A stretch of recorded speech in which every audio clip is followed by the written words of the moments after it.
Podemos começar. Boa tarde. Gratidão aí por essa experiência de preparação e realização de mais um estudo que a gente agradece com muita sinceridade, porque é uma oportunidade muito sagrada para todos nós, de muito engrandecimento. E a temática de hoje, como foi falado, é Jesus, o médium de Deus. Primeira questão é: Jesus foi médium? E para responder a esta questão, nós vamos dividir as reflexões do estudo de hoje em três momentos. Primeira parte, vamos poeticamente sentir Jesus através de uma música. Depois, vamos discutir, refletir sobre a mediunidade em si, porque para respondermos se Jesus foi médium, e médium de Deus, que é algo muito mais complexo no panorama evolutivo em que nos encontramos, precisamos entender o que é mediunidade. Mediunidade é qualquer fenômeno em conexão com o mundo espiritual? Não é bem assim. Os fenômenos, os milagres, entre muitas aspas, porque não são, mas os que as pessoas chamam de milagres das passagens da vida de Jesus eram mediúnicos, ali então está a sua mediunidade, são reflexões. E depois, na última e terceira parte, de fato, vamos refletir sobre Jesus, considerado como médium de Deus. Será que de fato ele foi esse médium de Deus? Então, vamos primeiro, né, mergulharmos nessa atmosfera desse espírito puro. Pedi ao Renato para acrescentar no chat do Zoom a primeira música que será cantada, chamada Senhor das Estrelas. Deixa eu ver se eu coloquei certinho. Tá, isso mesmo, Rê, obrigado. É interessante que a música poeticamente chama Jesus de Senhor das Estrelas, né? Então, a música, nem tudo é para ser levado ao pé da letra, mas é mais uma poesia, uma licença poética para que nessa subjetividade nós consigamos alcançar e nos ligar a Jesus mais facilmente, não é? Então, vou cantar, e para quem quiser acompanhar a letra, cantar na sua casa, fique à vontade, essa música já foi cantada aqui uma vez, e vamos cantar então novamente. Eu vou baixar um pouquinho o microfone para que capte um pouquinho o violão, tá, gente? Porque esse microfone, as pessoas reclamam que não dão para ouvir o violão, mas realmente é difícil, porque esse microfone ele é de muita qualidade, mas ele capta mais o barulho bem próximo a ele, né? Então, vamos lá.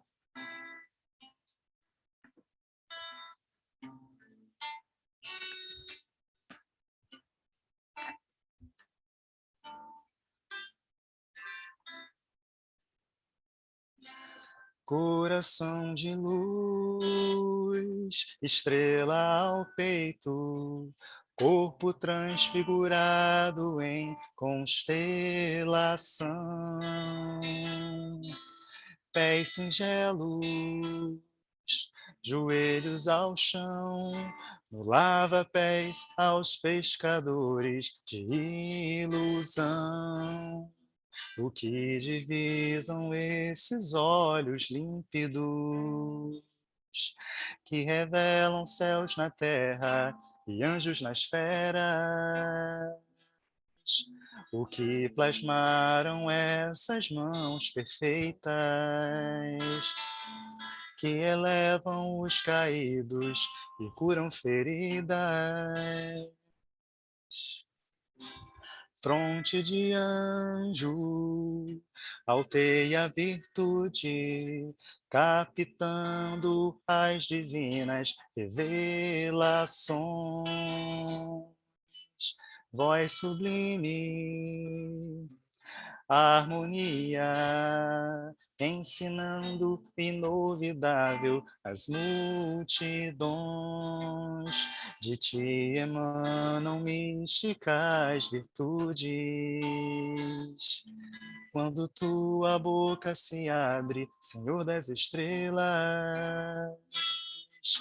de ti emanam místicas virtudes.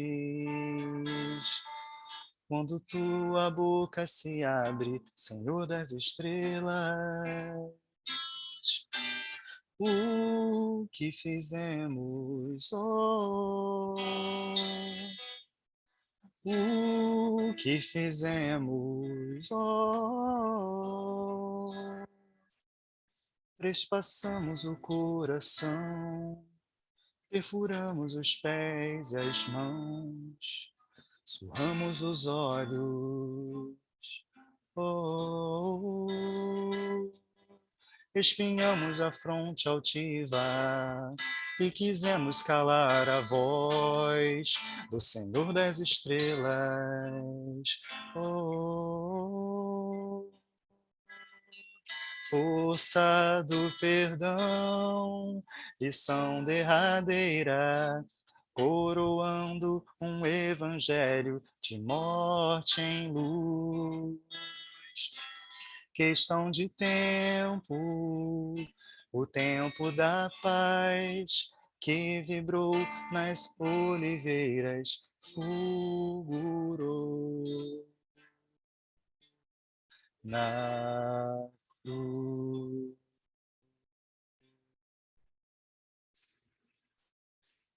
Então, vou compartilhar com vocês nessa primeira só nessa primeira etapa do estudo, um slide.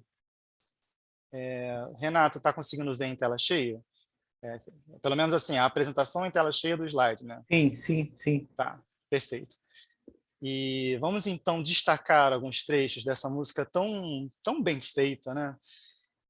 O que divisam esses olhos límpidos que revelam céus na terra e anjos nas esferas? Vamos tentar nos colocar no lugar desse espírito puro, ousar tentar.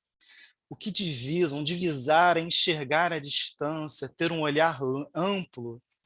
Como é o olhar de Jesus em todos os momentos de suas vidas, como ele observava, porque ele tinha essa capacidade, como espírito puro, de olhar tudo de forma ampla e completa. O que plasmaram essas mãos perfeitas que elevam os caídos e curam feridas? E aí nós ficamos pensando, confabulando a constituição daquele corpo que esteve fisicamente aqui conosco. Isso é um campo para muita discussão e reflexão. Fronte de anjo, alteia virtude, captando as divinas revelações. Então aí esse trecho já fala um pouquinho, na verdade fala um tanto do nosso estudo.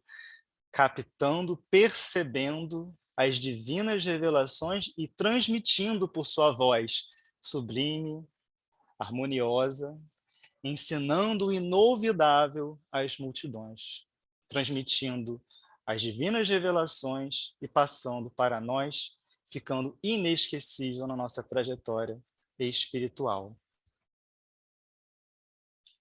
E aí agora vamos entrar na segunda parte do estudo, que fala sobre mediunidade.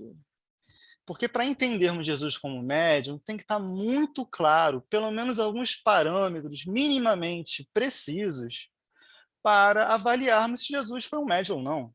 E isso, inclusive, extrapola para os fenômenos mediúnicos que acontecem durante a nossa vida.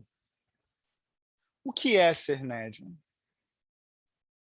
Como definir o que é um fenômeno mediúnico, um evento, algo que aconteça, como eu posso observar aquilo e ver, isso é mediúnico, isso é mediunidade, isso é mediunismo. E aí vamos então fazer uma brincadeira. Se alguém quiser, inclusive, pegar um papel e caneta, vai escrever pouquíssimo, tá? Mas quem não quiser, fica à vontade para responder mentalmente. Vamos fazer um quiz, um jogo de perguntas e respostas.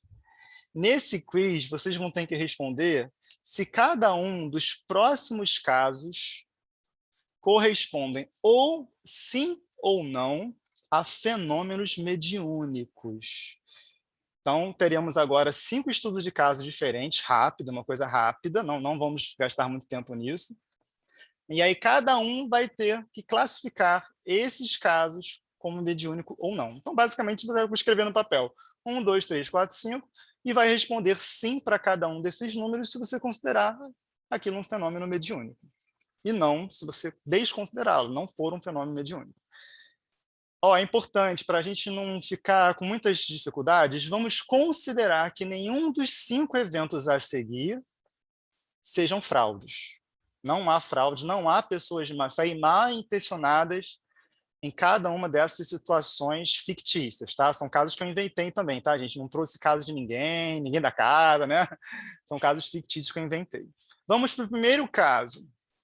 Mirley conta para seu amigo Rafael que ouviu de sua mãe desencarnada que ela estava muito feliz por ele ter perdoado o seu pai. Mirley, uma mulher, ouve através do espírito da mãe de Rafael que ela estava muito feliz por Rafael perdoar o seu pai. Primeiro caso. Segundo caso. Júnior curou um problema de joelho de seu avô através da aplicação de passes magnéticos. Então, o senhor, seu avô, estava com muitos problemas de joelho há muitos meses, e Júnior foi aplicando passe magnético, e chega um momento em que, de fato, o problema do joelho desapareceu. Terceiro caso. Jéssica descreve um sonho em que viu um grande hospital ao redor da sua casa espírita. Entenderam? Então, ela estava sonhando, ela descreve um sonho em que ela observa um hospital que estava no mesmo espaço que a sua casa espírita, só que maior, né? Cercava toda a casa espírita. Um médium da própria casa espírita confirmou, através de psicofonia, a existência de um hospital na dimensão espiritual desta casa espírita. Agora é mais complicado, pessoal, porque nós temos 2 eventos num único caso. Jéssica descrevendo um sonho em que narra um cenário espiritual, e o outro evento o outro fenômeno é o médium confirmando que há um hospital na dimensão espiritual da casa espírita. Então aí você tem que ter 2 respostas. Ah, você acha que Jéssica? Bota sim. Você acha que o médium é... Bota não, enfim. Você vai botar sim, sim, não, não, não, sim, ou na sua cabeça, né, como você achar melhor. Vamos para o penúltimo caso. Cláudio frequentemente enxerga fluidos pesados e escuros em quartos de pacientes perturbados no hospital em que trabalha. Também sente a presença de espíritos inferiores. Então, Cláudio, ele trabalha nesse hospital e consegue perceber e enxergar esse cenário, essa dimensão espiritual em alguns quartos de pacientes em estado de desequilíbrio, de perturbação. Vamos para o último caso. Pancadas na parede passaram a ocorrer na casa de Geisa, e ela detectou que sempre ocorrem em dias que tomava decisões egoístas ou desonestas em seu trabalho. Não é tão simples, né, gente? São casos bem capciosos, né? Bom, imagino que cada um tenha tentado minimamente responder, né? E vamos, então, termos um parâmetro em comum. O que o Espiritismo nos dá para identificarmos um fenômeno mediúnico? Então, vamos tentar encontrar um parâmetro seguro para classificar, e aí depois vamos voltar aos casos para fazermos a observação com base nesses parâmetros que vamos refletir aqui agora. Fenômeno mediúnico é um fenômeno em que um espírito encarnado atua como intermediário, isto é, médium. Médium, mesma coisa que intermediário. Continuando. Para que um espírito desencarnado possa agir, influenciar ou expressar suas ideias, emoções, sentimentos, sons, imagens. Então, nós observamos que no fenômeno mediúnico deve haver um médium, e esse médium ele serve como meio, como intermediário, para que um outro espírito desencarnado consiga se expressar, influenciar, agir de alguma forma. E aí, sobre, né, essa pessoa encarnada que chamamos de médium. Para ficar mais claro, a constatação evidente da ação inteligente de um ser invisível como agente do fenômeno. Então, há uma segunda pessoa, nesse caso, um espírito desencarnado agindo no fenômeno. Essa é vamos considerar, então, esses parâmetros mais seguros.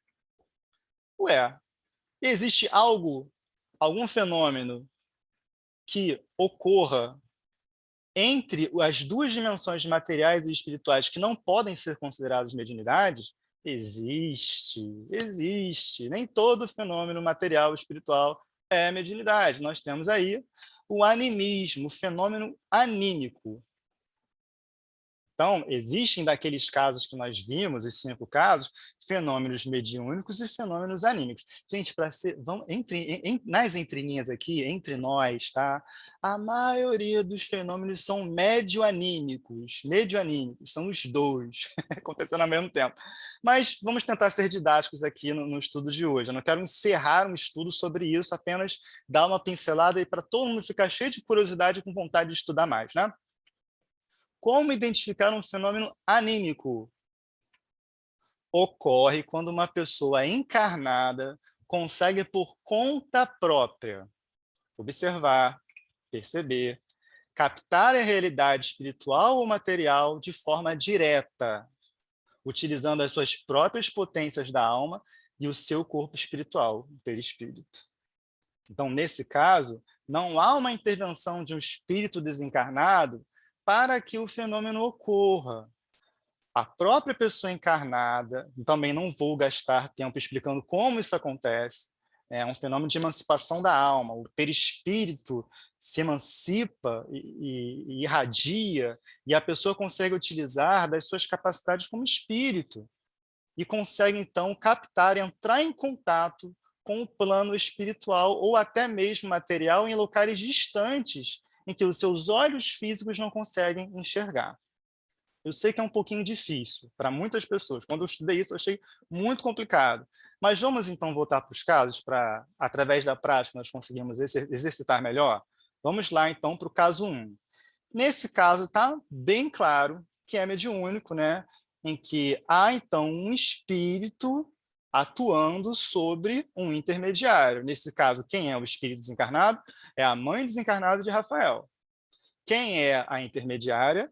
É a Mirley, que passa uma mensagem do espírito desencarnado. Não há dúvidas nesse caso, que é um fenômeno mediúnico. Vamos para o segundo caso, que aí começa a complicar. Júnior curou o problema de joelho através dos passes magnéticos. E tem a pegadinha aí, pessoal. A palavra magnético, existem classificações dos tipos de passes. Existem passes em que o encarnado ele transmite as suas próprias energias. Existem passes que são aplicados às energias de um espírito desencarnado apenas, e existe o passe misto. O problema aí é conceitual. Passes magnéticos referem-se à transmissão de energia de fluidos exclusivos do ser encarnado que está aplicando. Então, o que o Júnior forneceu para o seu avô? As suas próprias energias, seu próprio magnetismo. Não houve aí, então, mediunidade. Isso é um fenômeno anímico. Novamente, a gente sabe que a maior parte das aplicações geralmente tem uma intervenção, um auxílio espiritual. Ainda mais se a pessoa tiver a intenção, orar, pedir o apoio, nós vamos ter o passe misto, né, que é a mistura das energias dos fluidos do médium com o do espírito desencarnado que está ajudando, né? Mas nesse caso, conceitualmente, está escrito passe magnético, que se refere ao magnetismo do próprio ser encarnado que está aplicando. Então, não é mediúnico. Terceiro caso, em que a Jéssica descreve, e isso também é mais complicado. Como a gente consegue entender? A Jéssica dorme, e quando nós dormimos, nós, como espíritos, nos emancipamos, conseguimos nos transportar pelo mundo espiritual, se assim nós quisermos, até mesmo pudermos, porque às vezes estamos em situação de tanta perturbação que ficamos em situação meio complicada. Mas a Jéssica, então, a princípio, o que nós conseguimos entender? Ela, como espírito desdobrado, porque o seu corpo físico estava dormindo, ela observa o cenário espiritual. No texto, há menção de alguma intervenção de espírito desencarnado? Não, não. Pode ter acontecido da Jéssica ter desdobrado e ter sido levada por um mentor espiritual. Aí, nesse caso, é mediúnico, porque o mentor espiritual está utilizando dela como médium para que ela veja um hospital no cenário espiritual da casa espírita dela. Mas no texto não há menção sobre isso. Do jeito que está no texto, nós temos apenas a constatação de um evento anímico, em que ela, com suas próprias propriedades de desdobramento e de capacidade de lembrar do que ela vivenciou desdobrada no período do sono, narra o que está no mundo espiritual, o hospital. O outro caso é claramente mediúnico, até porque tá a palavra médium aí, né, gente? Moleza, né? A médium confirma, né, através de psicofonia, que isso existe, o hospital existe. Vamos para o quarto caso, do Cláudio, né? Nesse caso aí, também não há menção de intervenção, de influência, de ação de qualquer espírito desencarnado. Cláudio ele consegue, através do fenômeno de emancipação da alma, se utilizar das suas potências de espírito, do seu corpo espiritual e conseguir, entre muitas aspas, enxergar com os olhos da alma e perceber, captar o ambiente espiritual do hospital, vendo os fluidos pesados, espíritos inferiores. E como esse evento poderia ser medianímico? Anímico porque ele conseguiu captar o mundo espiritual por conta própria. Mediúnico se um desses espíritos que ele enxergar entrar em contato com ele, porque aí agora o espírito vai entrar em contato com ele, para que ele seja o intermediário de alguma mensagem, de algum símbolo, seja lá o qual for a ação desse espírito desencarnado. Vamos para o último caso, e esse é bem interessante, né? Muito interessante. Não há uma resposta muito clara para essa situação. Considerando que não é uma fraude, essas pancadas, então, entendemos que poderia ser de um espírito desencarnado. A princípio, tudo indica que é um fenômeno mediúnico, em que um espírito desencarnado se utiliza de uma médium, provavelmente é a Geisa, vamos entender assim, que ela é considerada médium de efeitos físicos. Como isso se dá? O espírito desencarnado, através da sua vontade, utiliza os seus próprios fluidos e os fluidos da Geisa, conseguindo, então, atuar com esses fenômenos físicos. Pode ser de pancada, pode ser de levitação de objetos, levitação de pessoas, inclusive, mas é muito mais raro, né? Então, é um fenômeno mediúnico. Nós temos aí claramente um espírito atuando e a gente até vê que parece que há uma intenção, de repente pode ser um mentor, um amigo desencarnado dela que quer que ela perceba o que ela está fazendo da vida. Podemos, inclusive, extrapolar para essa interpretação também. Então, esses casos serviram mais para nós entendermos de fato o que é mediunidade. Não é qualquer evento de percepção espiritual é mediúnico. Não, porque nós podemos nos utilizar das nossas potências da alma. Para isso, tem que haver uma condição para tal, uma condição fluídica, o nosso corpo espiritual conseguir fazer isso, uma condição biológica, o nosso corpo permitir que isso ocorra, é bem complexo. Então, vimos aí a definição, estudamos e exercitamos um pouquinho, vamos para Jesus. Jesus e os milagres. Como nós podemos interpretar os fenômenos que aconteceram na vida de Jesus? Bom, existem muitos fenômenos. Vamos citar apenas alguns para classificarmos, né? Pois nós espíritas entendemos que não há nada de miraculoso nisso. É a natureza, são fenômenos que estão de acordo com as leis da natureza que o Espiritismo nos explica. Nós temos aqui o evento da pesca, em que Jesus leva os pescadores a um local e conseguem muitos peixes. Detalhe, né? No dia, na véspera, eles não conseguiram peixe nenhum. E aí Jesus direciona esses pescadores e eles conseguem encontrar muitos peixes. Essa passagem que Jesus chega à entrada de Jerusalém e manda os discípulos trazerem a ele uma jumenta e um jumentinho. A dúvida aqui mas como é que ele sabia que tinha jumento e jumentinho lá no meio da aldeia? E como é que Jesus sabia prever a traição de Judas? São considerados mediúnicos? No livro A Gênese, aqui, não sei se vocês conseguem me enxergar, classifica estes e outros fenômenos como fenômeno de dupla vista. E é um fenômeno em que a visão, percepção do cenário material e ou espiritual com os olhos da alma. Para quem estudou pouco, é um pouco difícil de entender, mas o nosso corpo perispiritual, o nosso perispírito, que é o nosso corpo espiritual, desculpa, fiz confusão, ele pode se irradiar, e onde ele alcança com essa irradiação, ele consegue perceber o ambiente, seja material ou espiritual. E Jesus, como Espírito puríssimo, tinha esse estado permanentemente. Se ele quisesse conseguir enxergar o outro lado da cidade, o outro lado do mundo, ir para um lugar extremamente distante, o seu corpo perispiritual tinha infinitas potencialidades de conseguir se irradiar e perceber o que está acontecendo nos lugares e com as pessoas, o que se passa intimamente com as pessoas, ficando então muito facilitado prever os acontecimentos relacionados ao comportamento das pessoas. Então, são fenômenos anímicos. Jesus utilizando das suas potencialidades como espírito, do seu corpo espiritual, que se assim posso dizer, né? Porque como é um corpo espiritual de um espírito puro, né? Outra discussão polêmica. E aqui também os casos de cura da mulher hemorroísa, do cego de Betsaida, do paralítico de Cafarnaum. Em todos esses casos, nós podemos considerar como mediúnico. Para isso, precisaríamos ousar conceber que Jesus precisava da assistência de espíritos desencarnados para realizar essas curas. Nós estamos falando de um espírito puro, governador do nosso planeta. Ele, por si só, tinha todas as condições para poder curar todas essas pessoas. Então, consideramos esses eventos não milagrosos, mas meramente a transmissão fluídica do nosso grande mestre. Anímico, né? Consideramos então anímico porque Jesus consegue por conta própria. E aí, então, eu vou encerrar aqui a transmissão. Falamos bastante, refletimos bastante sobre os fenômenos que atuaram.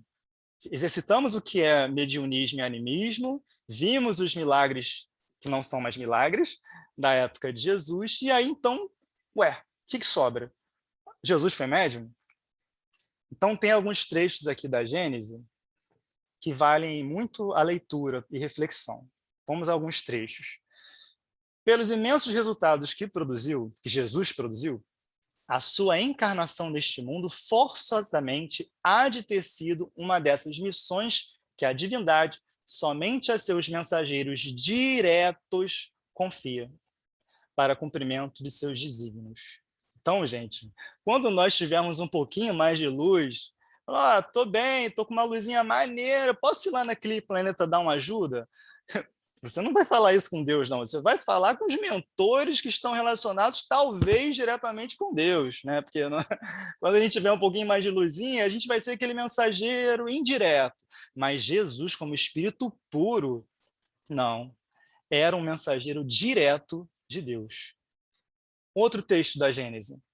Que espírito, ao demais, ousaria insuflar-lhe seus próprios pensamentos, isto é, que espírito desencarnado ousaria influenciar Jesus através de pensamento e encarregá-lo de os transmitir. Então, quando Jesus se comunicava conosco, nós conseguimos ousar e entender que Jesus necessitava de influência de outros espíritos desencarnados para transmitir os ensinamentos.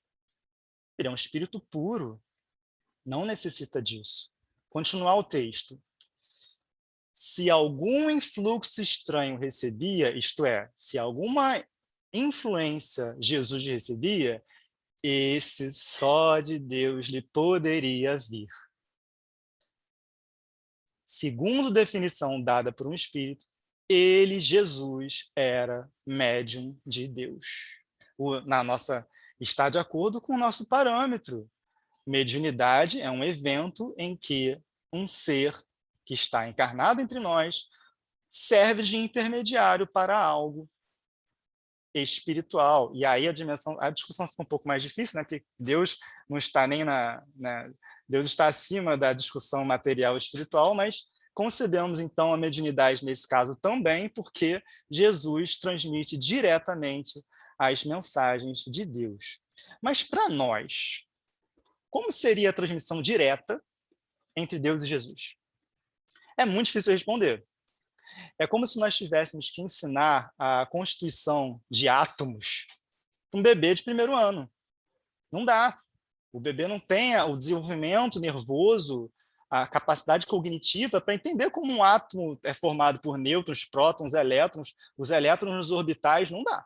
Até para a gente é difícil, né? Agora imagina nós entendermos como se dá a transmissão entre Deus e Jesus.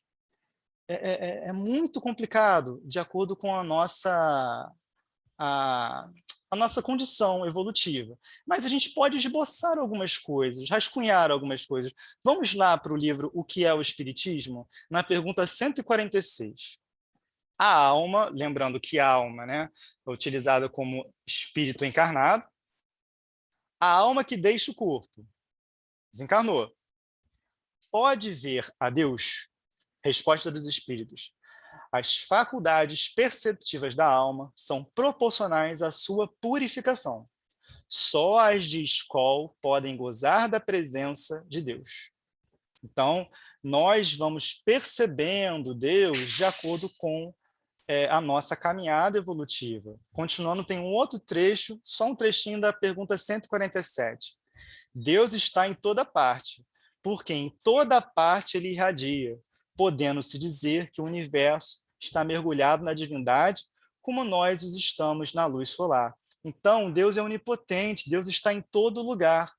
Cabe a nós, na nossa caminhada evolutiva, nos desvencilharmos da matéria que obsta, que bloqueia, dificulta a percepção de Deus. Acho até que a melhor palavra é percepção, porque eu não posso nem falar ver a Deus, porque eu estou falando de uma percepção no sentido material.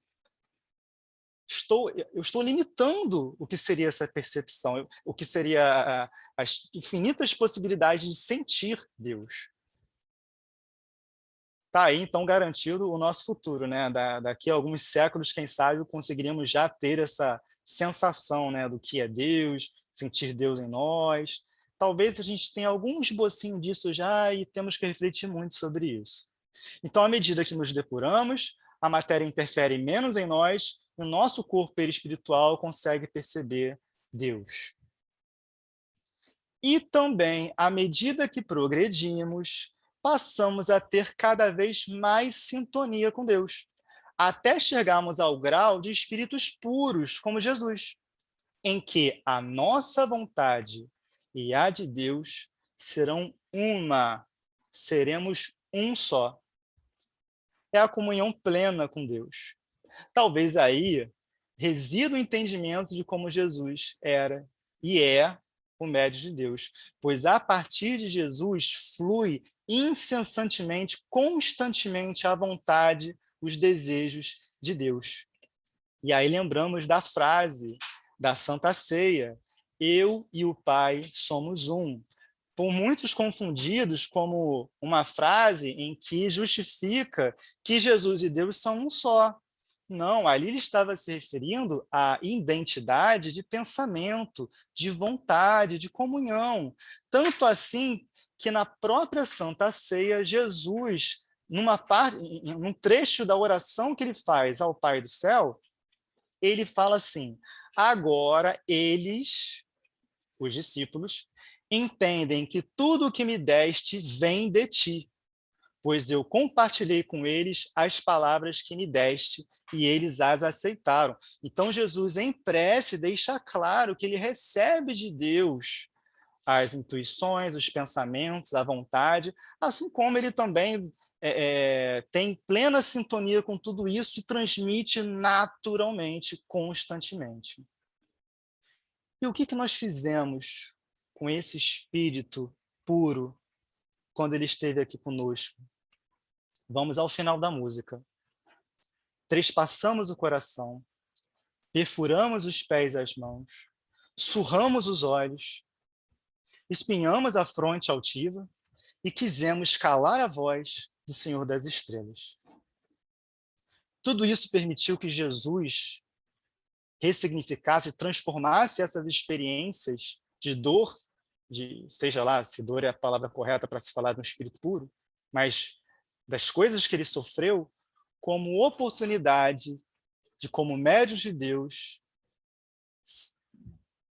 consolidar eternamente em todos nós as lições de amor e de perdão, que são as grandes novidades que Jesus traz para nós através dos ensinos e dos seus exemplos. E aí, então, uma reflexão final é: e hoje, com todo o conhecimento espírita que temos, o que fazemos com Jesus, o médium de Deus? Durante a música, quando cantei a parte das coisas que nós fizemos com eles, eu me emocionei e tive que me conter. Mas não foi por causa das coisas que nós fizemos com ele no passado. Foi por conta de todas as responsabilidades que nós temos e ainda fazemos. Isso dói, isso mexe com todos nós. E para encerrar, eu trago aqui uma música que é uma forma de nos aproximarmos a Deus, nos aproximarmos com Jesus.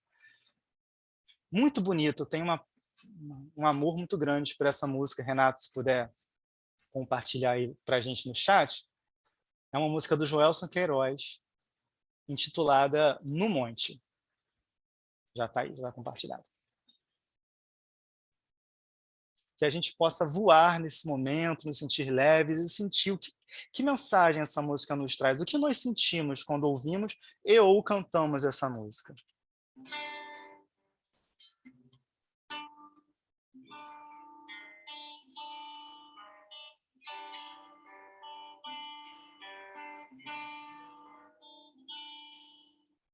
Jesus, Mestre,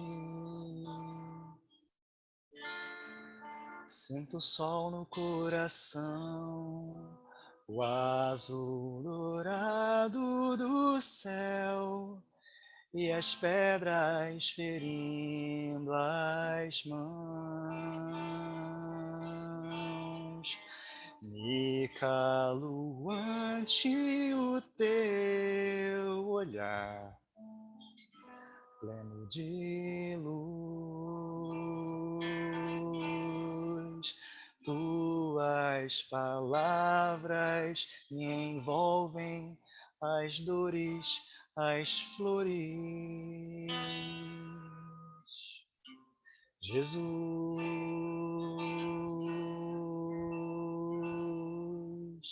hoje no monte,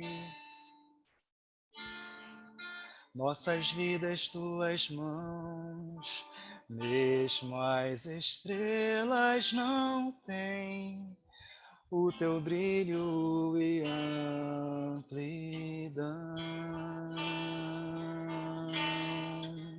E eu esqueço o mundo ante a tua luz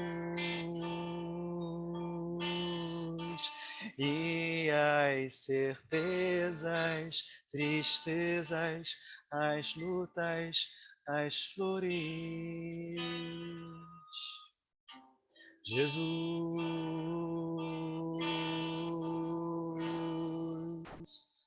o vento passou, me levou a recordar aquelas pedras nas quais me feri para te encontrar.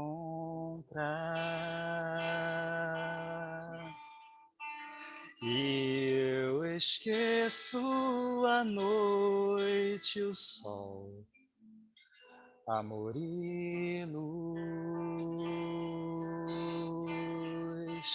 E eu voltei às sandálias, às ruas, às dores.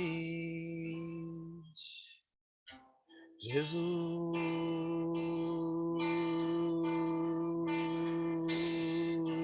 Jesus,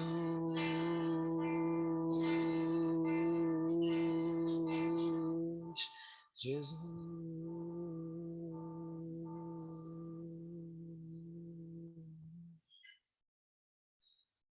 possamos, então, conforme a música, termos nos permitir a voar para a dimensão de Jesus, as nossas vivências para encontrar, mas sempre voltarmos à ativa nas sandálias, nas lutas, nas dores e nas flores em nossa caminhada. Muita paz para todos.